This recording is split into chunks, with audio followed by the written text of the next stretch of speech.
In the Year of the Dragon, one man's legend was immortalized by death, and another's was born into light. Through a journey of suffering, the mysteries of life were revealed, and the artist known as Red stepped forward to speak his truth.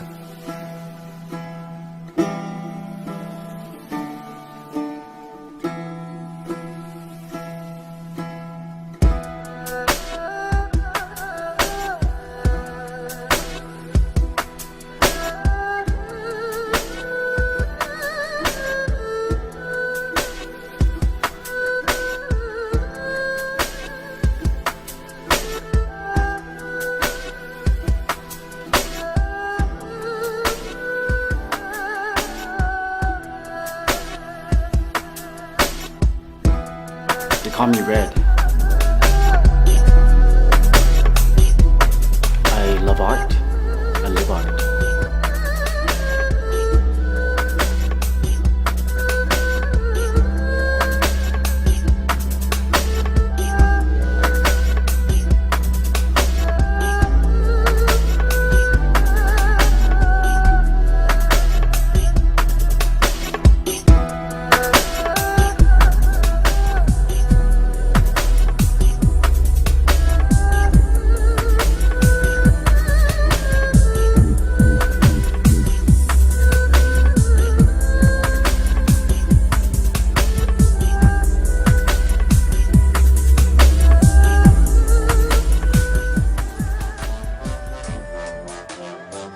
During his early childhood, he was surrounded by the mystical wonders and beauty of the jungles in the Island of the Clouds, Borneo.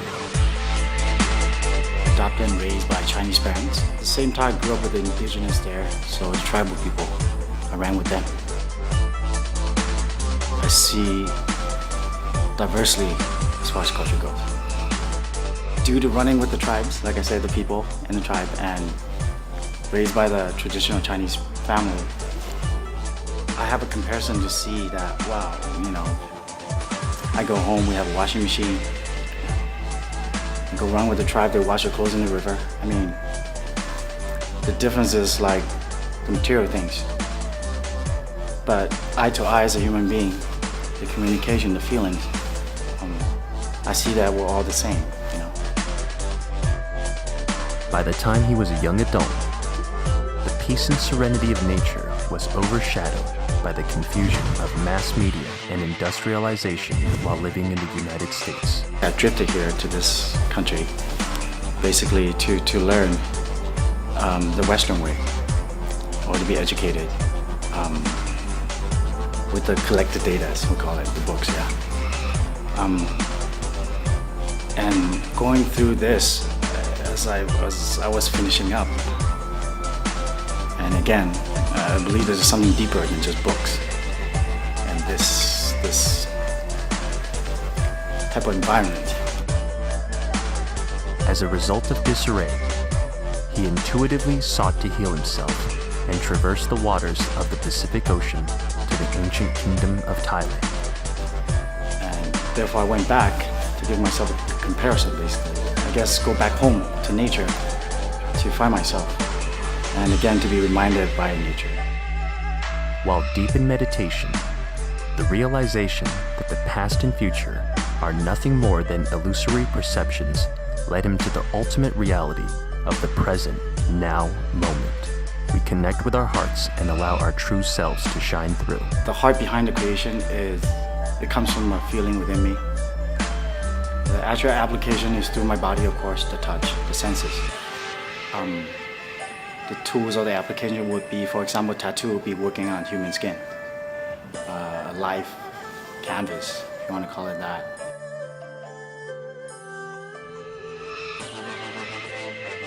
Questions of why dissolved in a moment, and a feeling of bliss, joy, and happiness replaced reason with purpose. As a little kid, all the little statues that I've seen, or whatnot, and I would wonder what they are because they're really cool. And I will find out these characters, what they meant. And some of these characters, I'll say most of them, are actually very meaningful to me. These characters has my respect because they're able to stay focused to the trueness of the heart. And it's symbol for me as a reminder to say, remember, the heart is important. And therefore, now I would use them as a bridge to communicate this meaning behind the character, basically.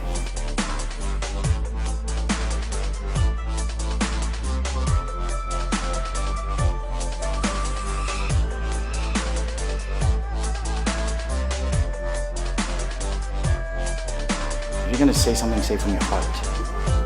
And go through your heart before you even let it out. Because that changes everything around us. Again, the speech itself is like another tool, like art. With my canvases, I do the same thing. Before I actually put out a canvas, I make sure that the meaning behind it comes from the heart.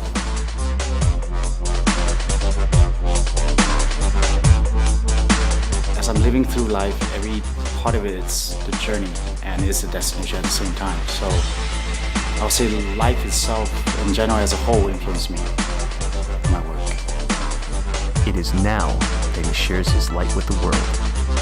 Everything's just awesome about what he's trying to say, what he's trying to do with every single individual piece. It's great. It's very calm and